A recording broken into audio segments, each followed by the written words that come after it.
Pues buenos días, buenas tardes, muchas gracias por sintonizarnos. Esta es una de las primeras emisiones que estaremos haciendo como parte de las funciones que estamos implementando con CEDIL, que es una AC que tiene por objetivo puntualizar algunos temas, particularmente en la entidad de Coahuila, y que esperamos se vaya extendiendo a diferentes entidades más, primero a las cercanas y después cubrir más parte del país.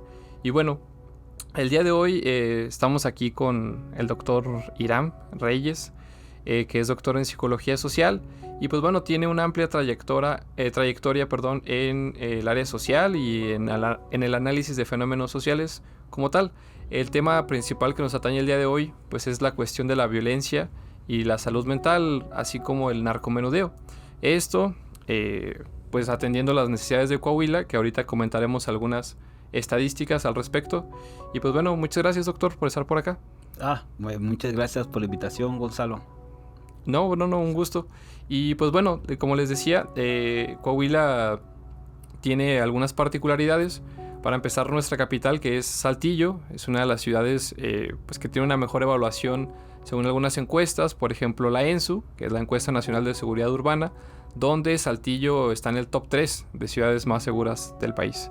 Entonces, esa primera impresión, doctor, ¿qué comentarios le merece?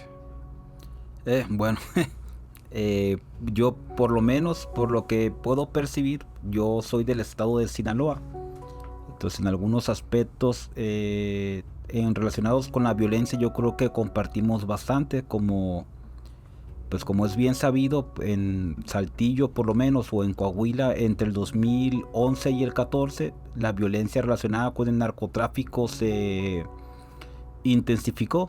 Y en Sinaloa pasó algo similar, pero nuestro foco de violencia más alto fue en el año 2018, si no me falla la memoria. Entonces, evidentemente en Saltillo se han hecho cosas diferentes al estado de Sinaloa. Por ejemplo, si hablamos de percepción de seguridad, sí pudiéramos pensar que Saltillo tiene altos niveles de seguridad, pero son fenómenos difíciles de medir porque cuando hablamos, por ejemplo, del delito, también son cuestiones de percepción. Entonces depende de varios factores, como la información que se puede presentar en los medios de comunicación, ya sean tradicionales o medios de comunicación digital, por ejemplo, para que tenga un impacto en la población. Entonces, si lo percibimos o lo pensamos en base a la encuesta, sí pudiéramos pensar que tuviéramos buenos niveles de seguridad. Pero insisto, es una cuestión de percepción. Puede haber más en concreto, por ejemplo, cuando se trabaja con percepción negativa del mundo. Puede haber personas que, a pesar de que perciban que la sociedad no va por un buen camino, que la sociedad tiene problemas graves como puede ser la inseguridad, las personas pueden tener buenos niveles de bienestar. Okay. Porque cae en el plano de las percepciones, es el problema. Claro, o sea que pudiéramos decir que la encuesta, particularmente la ENSU, la encuesta por sí misma no debería dejarnos del todo tranquilos. Sí, en cierta medida sí, porque por lo menos hasta donde yo he estudiado sobre teorías del miedo al delito, hay algunos autores como Voz Mediano y San Juan que plantean que hay 4 condiciones en las que las personas pudieran vivir con delito y sobre todo mantener buenos niveles de bienestar. Por ejemplo, algo que yo pienso por lo menos que puede pasar en Saltillo es que hay bajos niveles de criminalidad y las personas se pueden exponer más frente al delito. Es decir, cuando la percepción que tú tienes de la sociedad no va en relación con lo que pasa socialmente, puede haber problemas de vulnerabilidad. Por ejemplo, nos podemos exponer más porque pensamos, no pasa nada, ¿no? Esa puede ser una de las condiciones. La condición ideal sería nivel de delito objetivo y percepción real del delito. Okay. Entonces las personas en ese sentido generarían estrategias de afrontamiento. Ok, bien. Y ahora que mencionas esto de los índices de criminalidad, pues si revisamos algunos datos oficiales como tal, las denuncias que están documentadas ante el secretariado, y pues bueno, ahí está su portal de datos abiertos, y si echamos un clavado a esos datos, encontramos que en efecto Coahuila no tiene altos índices de homicidio, de secuestro, es decir, de delitos de alto impacto no tenemos tanta incidencia, no hay tanto registro de ello, Pero hay dos temas que sí son muy fuertes o que tienen mucha incidencia, particularmente hablando de ciudades grandes, por ejemplo, Torreón, Saltillo, y es precisamente la violencia intrafamiliar y el narcomenudeo. Entonces, en primer lugar, por ejemplo, en Saltillo, para darte el dato puntual, en Saltillo en este año, que el último registro es hasta octubre, dada ahí un poco la disparidad de fechas, pero el último dato es de octubre y tenemos en promedio 340 denuncias de violencia familiar en Saltillo, que es la capital de Coahuila. ¿Por qué eso pudiera ser preocupante, doctor? Ok, bueno, primero yo pienso que sería interesante partir de un supuesto. Por lo general en México se atribuyen que los problemas relacionados con la violencia parece que se acabarían si acabamos con los fenómenos relacionados con el narcotráfico. Pero no observamos a veces que hay otros fenómenos que también tienen prevalencia entre la sociedad. Y uno de ellos, por ejemplo, es la violencia contra la pareja. O si la queremos llamar violencia de género, pero ahorita me gustaría comentar algo sobre esa temática. Desde aquí en Saltillo, por lo menos por los datos que yo conozco, un fenómeno que poco ha disminuido en los últimos años es la violencia contra la pareja. Y particularmente la violencia intrafamiliar, particularmente.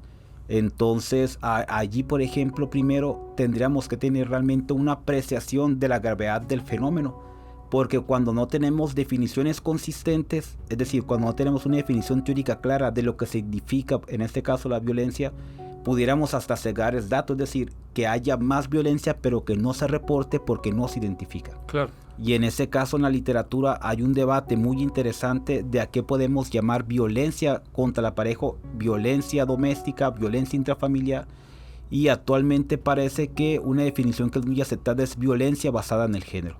¿Por qué? Porque ahí puede incluir a cualquier persona que en un contexto o circunstancia determinada sea víctima de un hecho violento. Entonces es una primera parte que yo creo que sí es interesante poder conversar. Y la otra parte en Saltillo a mí me llama mucho la atención, que es el grupo, bueno, o por lo menos la última encuesta que revisé de Endire, antes de decirlo de Saltillo, para el 2022, el grupo de mujeres que sufren mayores niveles de violencia son las jóvenes, las que tienen mayor nivel educativo, que pertenecen al sector urbano, zona urbana, y eso a mí me ha llamado mucho la atención.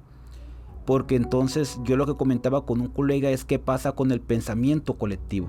Pareciera que en Saltillo hay bien definidos ciertas prácticas, ideologías, normas sociales de cómo debe de ser la relación de pareja.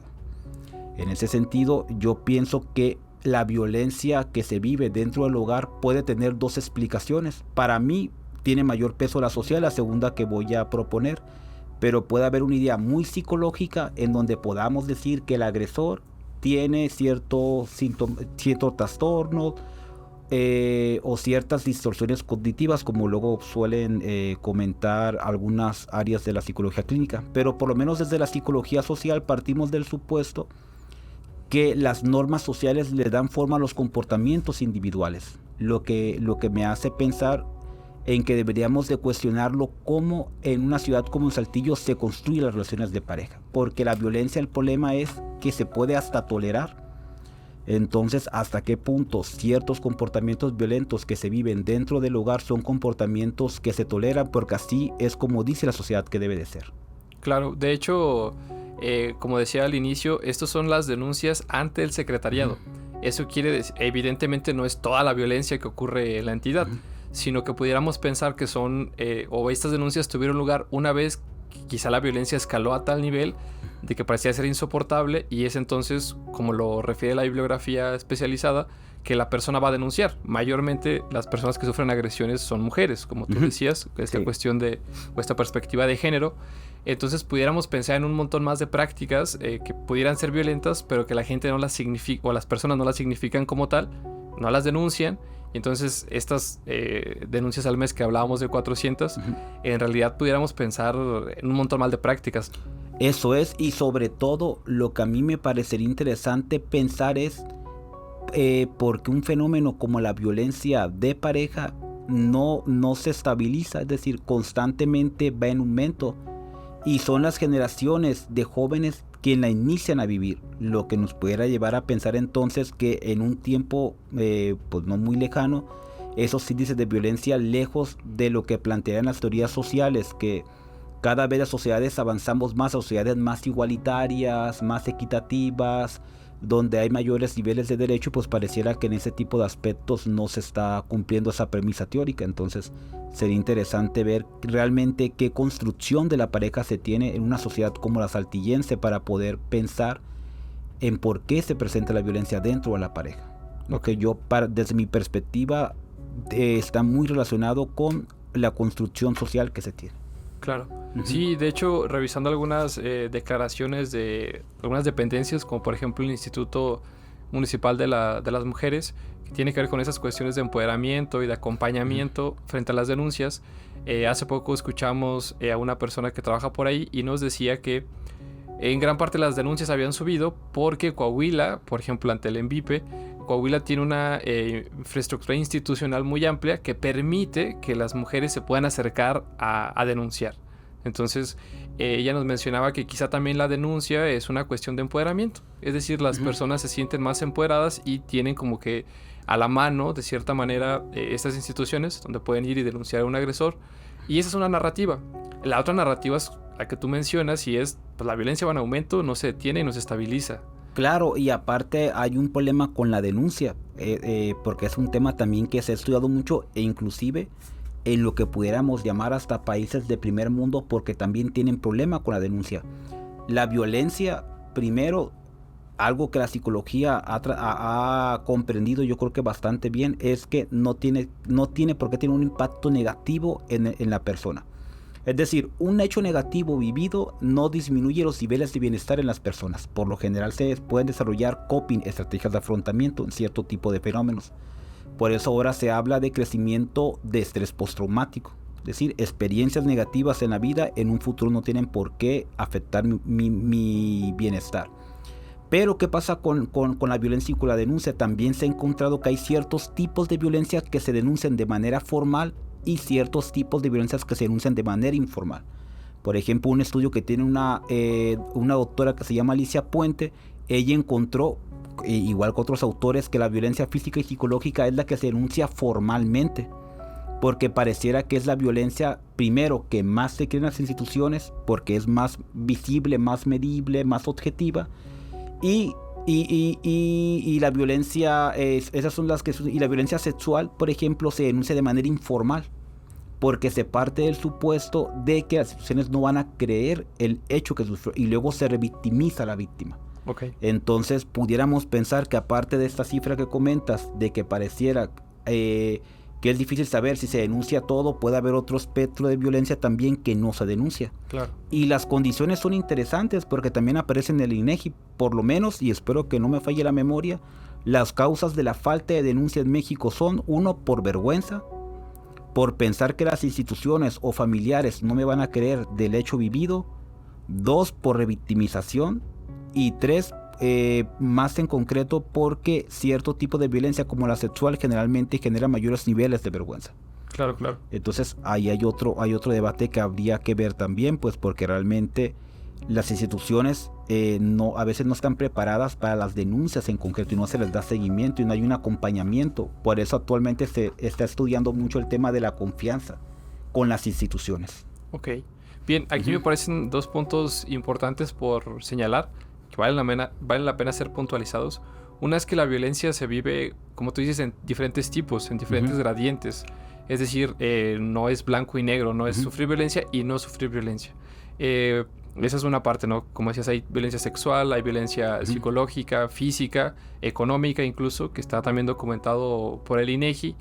Esa es una cuestión. Y la otra es que muchas veces las instituciones reciben estas denuncias, pero como que no tienen muy bien armado un playbook, ¿no? O sea, como un manual de qué hacer, ¿no? Eso es, no hay, por desgracia, en ocasiones, intervenciones estandarizadas. Mira, por ejemplo, y antes de que se me olvide, la cuarta razón era por que ahorita te comenté, por pensar de que el hecho violento no era importante. Esa era una cuarta razón por la que ahora, en este tema que estamos planteando, no hay intervenciones estandarizadas, y algo que la literatura ha demostrado, por lo menos de los estudios que yo he leído de Chuburúa, es que también el tipo de violencia tiene un efecto en la víctima. Es decir, luego la psicología piensa, es que sufrió violencia, hay que atenderla. No funciona de esa forma. Un tipo de violencia que ha dado muchos problemas en las intervenciones es la violencia sexual, porque es la violencia que más afecta a la víctima en concreto. Entonces realmente se tendrían que hacer protocolos muy especificados, no solamente para tratar o tratar de atender y darle soporte a la víctima, sino para dar una atención genuina, porque no es lo mismo sufrir violencia psicológica, física, sexual, y una parte que me parece que es más importante, no es lo mismo el tiempo en el que se vive la violencia. Por lo general, cuando la violencia inicia en los primeros meses es cuando se presentan menores niveles de bienestar, pero cuando la violencia se amplía en el tiempo, hay una especie de normalización. De habituación. Eso es precisamente, y el impacto psicológico no es el mismo en concreto. Por ello, la denuncia cuando se hace, cuando el hecho delictivo atenta contra la vida de la víctima. Es decir, cuando pensamos, ¿sabes qué? Si no denuncio, si no hago algo, aquí puede pasar algo más grave, ¿no? Sí, claro. Sí, alguna vez leí un artículo, pues si mal no recuerdo era tuyo y de algunos colegas tuyos, donde mencionabas que las personas se acercan a denunciar por dos cuestiones. Número uno, cuando la violencia va a una escalada, como tú dices, la violencia llega a ser pues ya tal cual insoportable. Y también cuando, en este entendido de que las mujeres son quienes sufren mayormente la violencia intrafamiliar, primero dijimos cuando iba en escalada la violencia, y segundo, cuando los hijos corrían riesgo. Eso es. Es decir, cuando la madre sentía que sus hijos ya no solo era ella, sino que también eran sus hijos quienes podían sufrir la violencia, era cuando mayormente o estadísticamente ellas se acercaban a buscar ayuda, ¿no? Ante las instituciones e incluso ante familiares y demás. Eso es precisamente, y luego actualmente, y ese es un problema que a mí me preocupa mucho en una sociedad como la que vivimos en Saltillo, la violencia también se sofistica. Conforme avanza la sociedad, pues también las formas de control sobre alguien se van sofisticando. Y por ejemplo, actualmente en la literatura se habla de la violencia coercitiva. Esa violencia que es muy simbólica, que todavía cuesta más identificar y que tiene la noción del poder de controlar a alguien. Por ejemplo, inician a aparecer en los estudios violencias como la asfixia, una cuestión de control, te asfixio, pero no quedan marcas y luego puedo volverlo a hacer con esa sensación de decirte, yo tengo en cierta medida el control de ti, te asfixio hasta que yo quiera, etc. Entonces empiezan a emerger otros tipos de violencias que son todavía más complejos y que yo pienso que eso va a complejizar más el fenómeno y sobre todo hasta el tema de identificarlo como violencia, ¿no? Por eso ya se hablaba de sexismo benevolente, de hostil, se hablaba de micromachismos, todo este rollo, pero ahora también emergen tipos de violencia. Y ahorita ya comentaste lo de que las mujeres son más, tienen la posibilidad de vivirla, por eso es precisamente hablar de violencia basada en el género. Porque implica que cualquier persona, independientemente de su condición de género, que sufra violencia física, psicológica, sexual, está sufriendo de violencia. Pero precisamente lo que se ha encontrado es que el grupo de mujeres es quien tiene mayor probabilidad de sufrirla. Sí, claro. Entonces ese es un problema interesante porque pareciera que estas formas de violencias tradicionales también inician a deformarse. Por ejemplo, también empiezan a aparecer violencias como la humillación, que es un tipo de violencia que se empieza a hablar mucho, que las mujeres inician a identificar, la dependencia, etcétera. Sí, y como dices que se va complejizando el fenómeno como tal de la violencia, yo creo que van dos vías, ¿no? O sea, número uno, y primero porque es lo más inmediato, para las mujeres o para las personas que sufren la violencia, es más difícil enunciar tal hecho como eso, como violencia.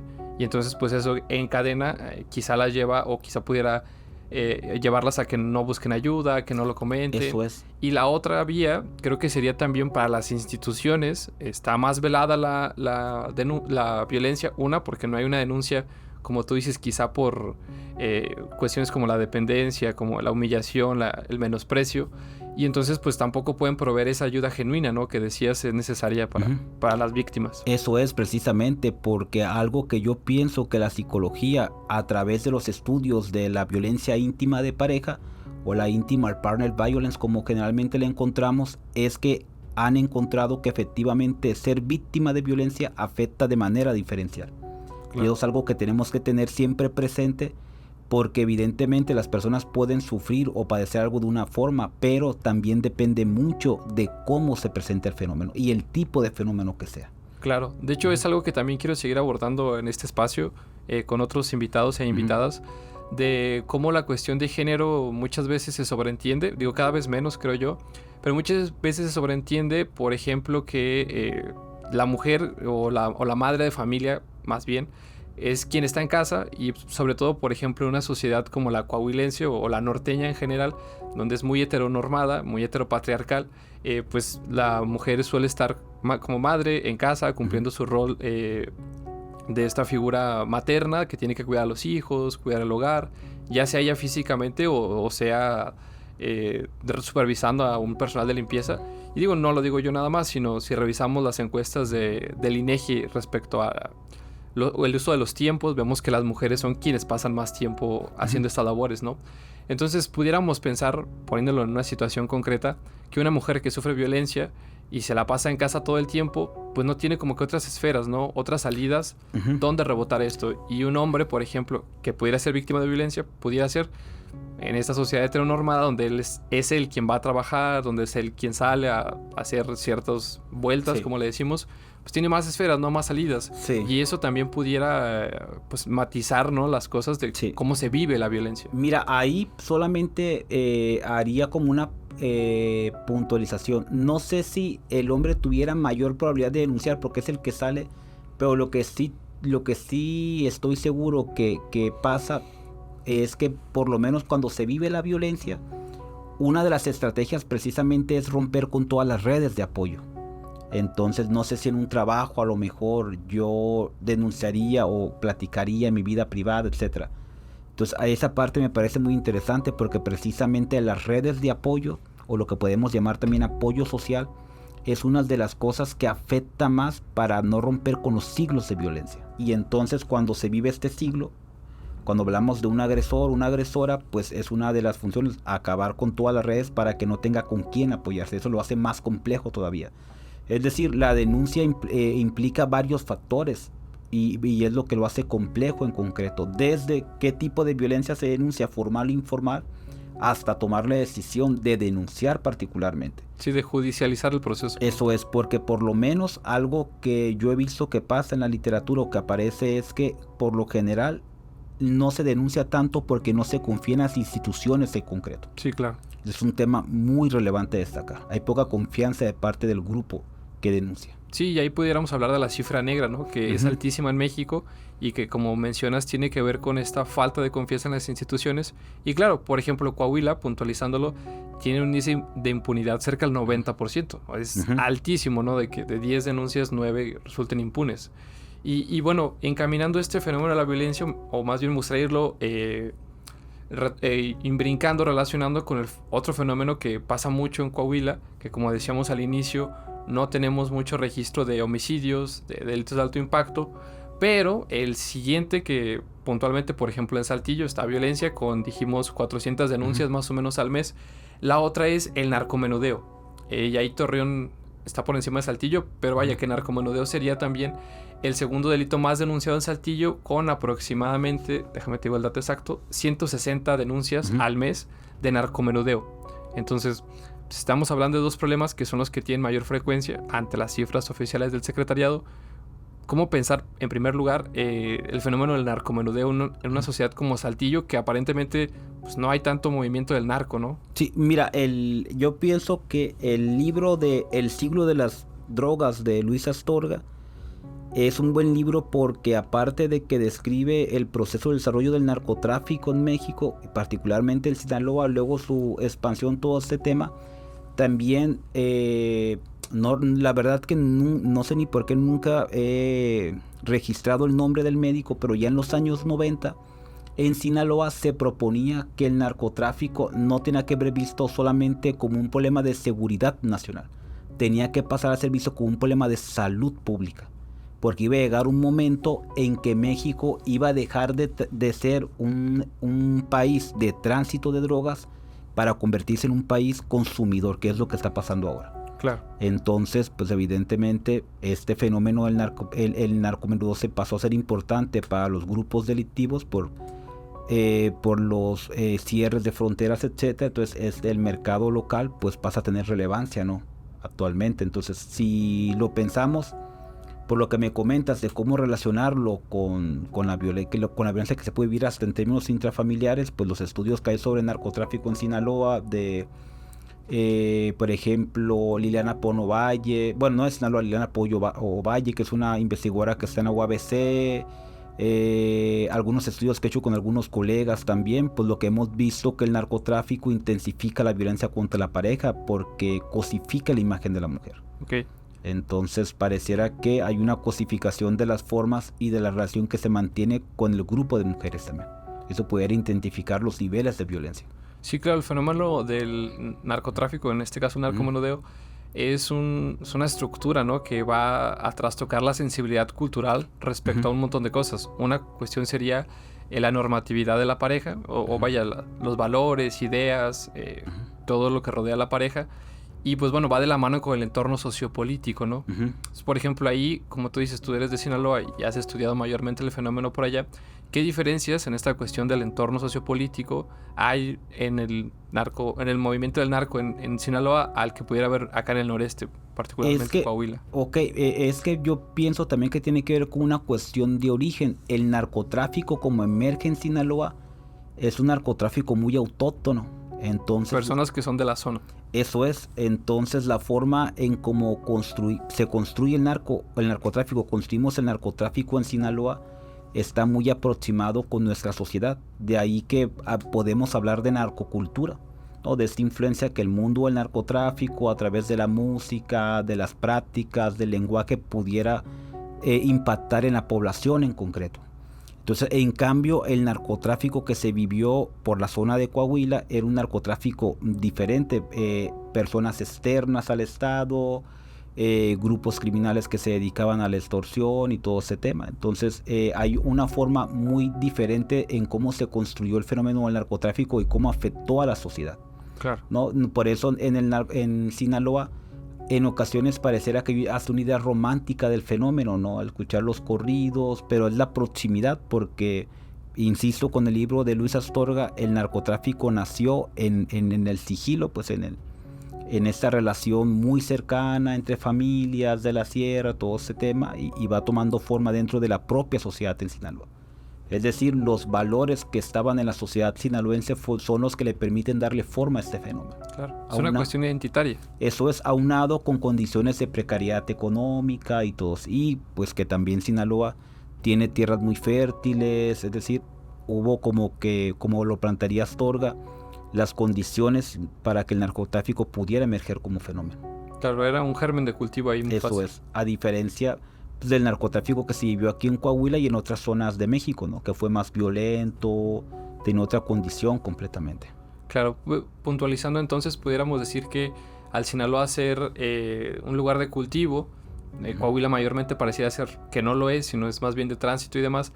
Aquí tendría que ver con una cuestión donde el poder está más disputado, ¿no? Eso es precisamente, o lo que podemos llamar las plazas, ¿no? Como luego dices, ¿no? Preferimos o se prefiere que la plaza no esté caliente para que no haya más violencia, ¿no? Entonces, cuando no hay un control y hay grupos disputando, pues aparecen este tipo de fenómenos, ¿no? Y donde la población evidentemente es afectada, ¿no? Claro, y de hecho eso, o sea, la idea aquí pues no es hablar del narco como tal, sino dar solamente algunas luces y sobre todo pensarlo hacia el interior de las familias, ¿no? Que como te decía era lo de nosotros, que estamos tratando de ver, porque una cuestión es la dinámica del narcotráfico hacia afuera, es decir, pensando como bandas rivales y la dinámica con el Estado y demás, pero también pudiéramos pensar ya en que muchas veces las personas que están imbrincadas o están dentro de este mundo del narcotráfico y se dedican particularmente al narcomenudeo, que es lo que más hay denuncias, eso va generando una relación de dependencia, ¿no? De la persona que vende muchas veces con el mismo producto que vende. Y bueno, luego como eso va dando como resultado ciertos comportamientos asociados. Claro, y aparte, si lo pensamos desde la teoría, y sobre todo de la teoría del mundo justo, pudiéramos pensar que las personas buenas reciben cosas buenas, las personas malas cosas malas, pero pasa algo interesante. ¿Quiénes son esas personas? O sea, generalmente son personas en condiciones de precariedad, ¿no? Entonces, como lo planteaba este teórico Higgins, el robar, el narcomenudeo son trabajos contranormativos, pero sigue siendo un trabajo precisamente. Entonces hay cierto tipo de fenómenos, por lo menos como yo los pienso, en base a lecturas que he realizado, que tienen que ser vistos de una óptica más crítica, porque luego hay grupos en la sociedad que están olvidados, y un grupo, por ejemplo, que en la actualidad dejó de ser el grupo de los jóvenes, ¿no? No por nada se habla ahora de juvenicidio, ¿no? Estos jóvenes que nacen en condiciones de precariedad, a qué van a poder acceder en un futuro, que pareciera que son desechables, ¿no? Y que el mundo del narcotráfico los absorbe, ¿no? Por eso cuando se habla del corrido, generalmente pienso que hay una mala interpretación, porque se piensa que el corrido influye, ¿no? El corrido plasma una realidad a la que un joven puede ingresar al momento de estar dentro del mundo del narcotráfico. Claro, es lo que Osvaldo Zavala, que es doctor y maestro en la Universidad de Nueva York, puntualiza en su libro En la guerra de las palabras, puntualiza como significantes vacíos. Es decir, estas canciones son palabras que al final de cuentas son depositarias de un simbolismo que cualquiera o muchas personas puedan identificarse con ello.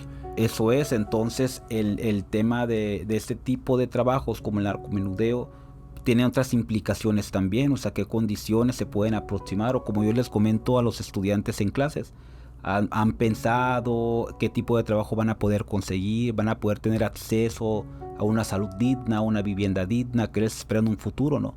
No, y es un tema que a mí casi no me gusta debatir, porque luego entra la polémica, ¿no? Es que es así porque quiere ser así, no tiene otras opciones. Pues sí, pero realmente el nacer o tener ciertas condiciones de vida te da mayor probabilidad para que puedas acceder a cosas en concreto. Entonces, claro, más allá de psicologizar un fenómeno como el narcotráfico o el narcomenudeo, está un componente social, ¿no? Eso es precisamente, por eso hay los artículos que se han hecho sobre narcotráfico, por ejemplo, ya como uno que se hizo en Nayarit, que me pareció muy interesante. Luego pareciera que el narcomenudeo o ese tipo de fenómenos son de cierto tipo de población, ¿no? Pero por lo menos lo que encontraron los autores y la autora es que personas del nivel económico alto también tienen acceso a ese tipo y gustos a ese tipo de fenómenos en concreto. Es decir, no es algo de ciertos grupos menos con menor desprestigio como se suele pensar. Entonces, insisto, habría que pensar qué está pasando, qué estamos haciendo como sociedad también, qué estamos ofreciéndole a estas nuevas generaciones para que puedan tener otras formas de ganarse la vida o hacer otras cosas, ¿no? En lugar de ese tipo de trabajos contranormativos. Claro, o sea, estas dinámicas contranormativas o estas puntualizando dinámicas del narcomenudeo se generalizan cada vez en más esferas, ¿no? Y pensando que la violencia, particularmente en Coahuila y en otros estados ocurre de manera similar, pues pareciera ser que hay ahí como que cierta relación, y eso es lo que me interesaba platicar contigo, que muchas veces se ven como dos fenómenos aislados, pero no nada más es entenderlos así, sino que cuando tenemos o cuando describimos estas dinámicas del narcomenudeo, una cuestión es la compra-venta del producto como tal, pero traen en cascada un montón de conductas que se van asociando. Al final de cuentas, esas personas que venden y consumen, pues van a una casa, y en esa casa quizá vivan con una familia, ya sea una pareja, hijos o con sus padres y demás. Y entonces ahí pudiéramos nosotros tratar de describir, de comprender, pues cómo estos fenómenos no son aislados y se van determinando de alguna manera uno con el otro, ¿no? Y entonces creo yo que es algo a lo que falta ponerle pues más atención, ¿no? Entonces me gustaría preguntarte, pues, ¿de qué manera crees tú que se pueda mejorar la evaluación de programas, de políticas, particularmente en Coahuila, para ir abordando estos problemas? Ok, sobre el tema de la violencia intrafamiliar, yo por lo menos pienso que es necesario trabajar a un nivel más macro social.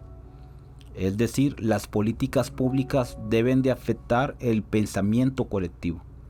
Y eso lo podemos hacer a través de cortes generacionales. Trabajar con niños, con niñas, en currícula o en la malla curricular, por ejemplo, porque, insisto, más que pensar la violencia familiar en términos psicológicos y psicologizar el fenómeno, realmente hay ideas muy establecidas en el pensamiento colectivo. Y eso lo podemos ver y pueden revisarlo en redes sociales, porque nosotros hicimos un estudio sobre la violencia en la esfera digital en concreto, Y esta violencia que vivimos en el mundo físico también se presenta en el mundo digital, ¿no? Sobre todo cuando aparecen cierto tipo de delitos. Por ejemplo, emergen discursos más negativos cuando son delitos de corte sexual o cuando son delitos como feminicidio, por ejemplo.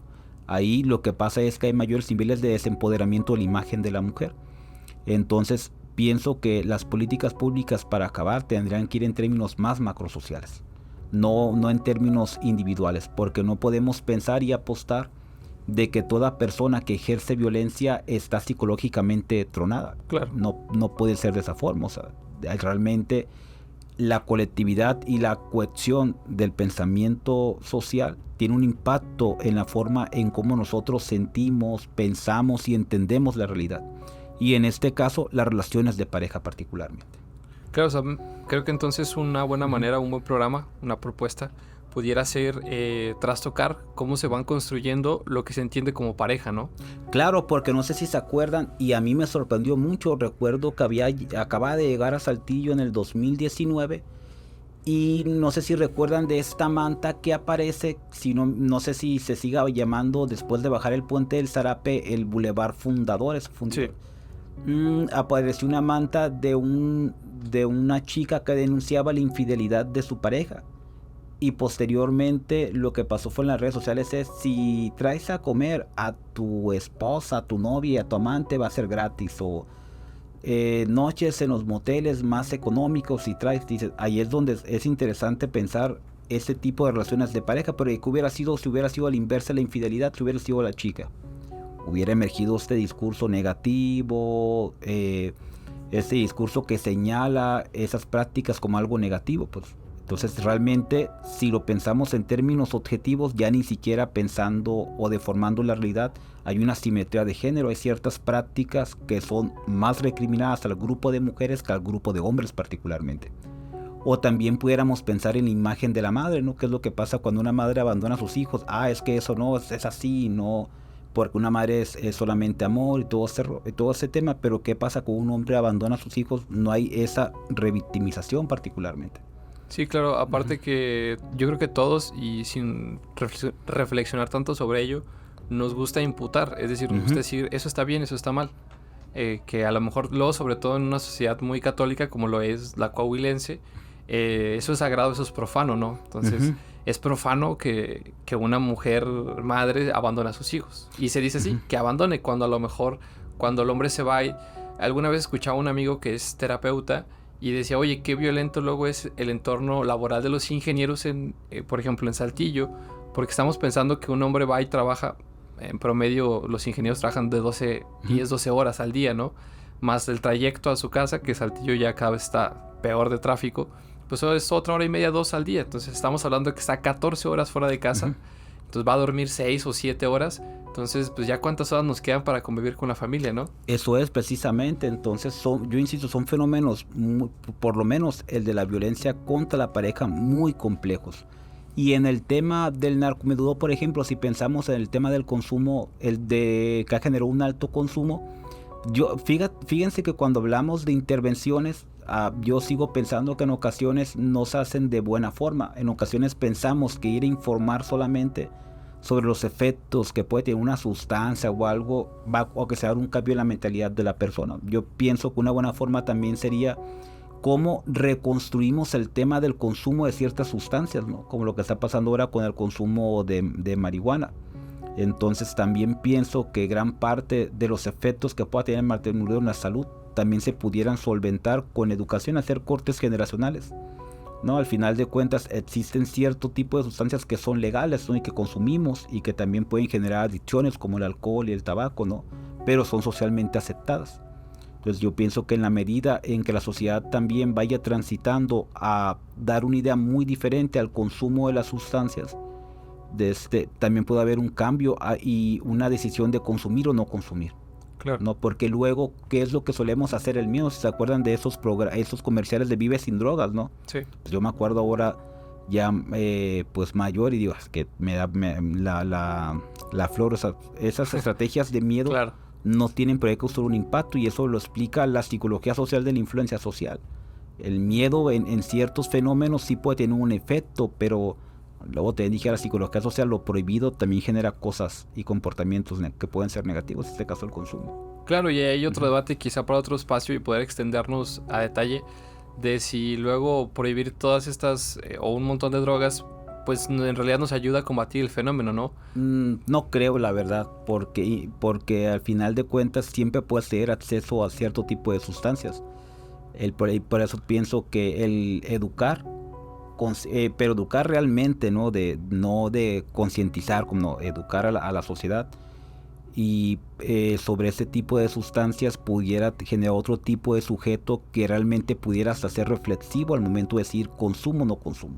Claro, o sea, sintetizando creo lo que dices, tendremos que buscar procesos educativos donde los chicos, tratando de intervenir en edades tempranas, pues sean autónomos en lugar de heterónomos, es decir, que por sí mismos empiecen a asignar ciertos valores que sean no contranormativos, es decir, que sean más funcionales y también que vayan de la mano con la planificación, con un proyecto de vida, y con pensamiento a largo plazo. Eso es porque sabemos que hay países donde tener cierto tipo o cantidad de sustancia no es ilegal y es una forma recreativa de consumo, ¿no? Por ejemplo, en España había lugares recreativos para el consumo de marihuana, de hachís. Entonces esa es una forma en la que lo pudiéramos pensar, ¿no? Y también porque, como se ha demostrado últimamente, pueden tener ciertos efectos positivos en la salud, ¿no? En cierto tipo de enfermedades. Entonces sí tendrá que haber un debate de cómo pudiera o cómo traer estos temas a una especie de educación, etcétera. Claro, porque otro problema que tiene Coahuila y que lo iremos puntualizando en otros espacios por aquí, igual en podcast y en escritos, es que Coahuila y bueno, Saltillo tiene problema con lesiones dolosas, con la alcoholemia, y que son causadas pues por falta de educación, ¿no? Es decir, pues, me tomo X número de cervezas o de algún licor y me subo y conduzco. Pero ojo, eso también yo lo atribuyo mucho al tema de educación vial, porque por ejemplo en Sinaloa decimos que somos muy agresivos para conducir, pero por lo menos el tiempo que voy viviendo en Saltillo puedo percibir que hay poca educación vial en la sociedad, por lo menos cuando veo los peatones, las personas que están en bicicletas, no sé, ya ven que está en donde se marcan los pasos de cebra, el carro encima, pero bueno, eso son otras temáticas que también lo pudieran explicar, pues este rollo de la incidencia de choques y todo ese tema. Sí, claro. Sí, digo, yo lo relacionaba a la cuestión de que muchas veces, o en muchas ocasiones, estas cuestiones de lesiones dolosas por choque van de la mano con el consumo de sustancias. Entonces, en este sentido que tú mencionabas de, por ejemplo, el alcohol, que está muy normalizado, que culturalmente a veces hasta incluso está mal visto que vayas a una reunión y pues no tomes vino, no tomes cerveza, y hay cierta presión social, y otra vez como el entorno pues influye, ¿no?, en las conductas individuales. Y pues bueno, en la plática contigo me ha gustado mucho en esta idea de psicologizar a los fenómenos sociales, porque deben de entenderse también así, de cómo el entorno va determinando a la persona, de que la ayuda y las denuncias, más bien que la ayuda que se propone para las víctimas, por ejemplo, de violencia, después de la denuncia, pues necesita como que seguir atendiendo la complejización del fenómeno. Claro, pues porque si pensamos en los fenómenos en términos individuales, estamos pegando la riqueza de voltearlos a ver en términos colectivos. Y en eso último que comentaste, también yo pienso que es muy importante no solamente pensar en cuestiones de empoderamiento, porque el empoderamiento es transversal. Te puedes empoderar en ciertos tiempos, pero si las condiciones vuelven a emerger, puedes volver a repetir esas prácticas negativas. Entonces los fenómenos como la violencia de pareja tienen que ser vistos desde la óptica del tiempo, porque empoderarte no implica que ya cambias un hábito y que no pueda retomarse. Sí, claro, no es como tengo gripa, me tomo una pastilla y se me quita y ya está. Eso es precisamente, por eso insisto que son fenómenos que deben de ser tratados de forma diferentes, pero sobre todo teorizados. Claro. Porque realmente la vida cotidiana nos puede aportar las formas en cómo se vive el fenómeno, pero luego hay otras cosas que tenemos que analizar, y en este caso los efectos de la violencia en el grupo de mujeres que la viven, e inclusive también me atrevería a decir el tema de cómo las instituciones tratan este tipo de fenómenos. Claro. Por el tema de la confianza, porque a pesar de que los podamos llamar países de primer mundo, realmente hay una alta desconfianza en las instituciones para denunciar o no un delito. Claro, y eso es otro fenómeno que requeriría como la atención muy focalizada en eso. Y bueno, la intención de este espacio es pues ir fortaleciendo estrategias de intervención, como tú decías, apoyo para la comunidad y de alguna manera ir sentando bases para investigaciones y acciones sociales concretas en diferentes espacios, o más adelante estaremos abordando algunos otros datos oficiales del INEGI, por ejemplo, algunos apuntes de la ENDIRE, que es esta encuesta nacional de cómo se relacionan las personas en los hogares, y que Coahuila por ahí, de manera anticipada lo menciono, estamos por encima de la media nacional en la identificación de violencia, ¿no? Al interior de la vida de las, sobre todo de las mujeres, ¿no? Y bueno, no sé si quieres añadir algo más, Iram. Ya hablamos de perspectivas futuras, de algunas ideas para propuestas, de la dinámica del narcomenudeo, de la dinámica de la violencia. No sé, quizá alguna experiencia concreta que tengas que nos haga pensar en desafíos y posibles éxitos para abordar estos casos en tu estudio del narcotráfico o de la violencia. Es que es una pregunta bastante complicada, porque por lo menos el problema que yo pienso que más afecta es la réplica. Entonces el problema sería cómo modificamos esos comportamientos para que no se repliquen constantemente, ¿no? Por eso insisto que las políticas públicas, las estrategias de intervención deben de ser pensadas en un término más macrosocial y sobre todo generacional. Claro. Porque si no hacemos cortes generacionales, hay fenómenos que se van a seguir replicando, ¿no? Cuando hablamos teóricamente de que se reproducen, estamos hablando de que son comportamientos que cuando alguien se integra a la sociedad, pues va a absorber, ¿no? Claro que son, es decir, yo llego a un entorno donde la violencia es algo muy normal, está muy normado, y pues parecía ser que el entorno me refuerza positivamente a ciertas conductas violentas, ¿no? Eso es precisamente, entonces eso es donde yo creo que deberíamos de apostar particularmente. Bien. En esos cortes generacionales. Claro. Y bueno, en diferentes espacios estaremos profundizando en este tipo de temáticas, y la intención pues es que seamos escuchados en el sentido de que la violencia familiar, por ejemplo, necesita atención multisectorial, transdisciplinar, es decir, necesitamos integrar abogados, médicos, psicólogos naturalmente, sociólogos, politólogos, y atender esta dinámica, sobre todo ahora que estamos en un gobierno incipiente que está iniciando funciones, y que más allá de que tenemos una buena percepción de la seguridad, hay otras problemáticas que vale la pena tematizar. Claro. Y pues bueno, sería eso. Muchas gracias, doctor Iram. Ojalá que te tengamos por acá con otro tema o en algo similar. Y pues listo. Al contrario, muchas gracias por la invitación, y pues ya nos estamos viendo. Bien, gracias.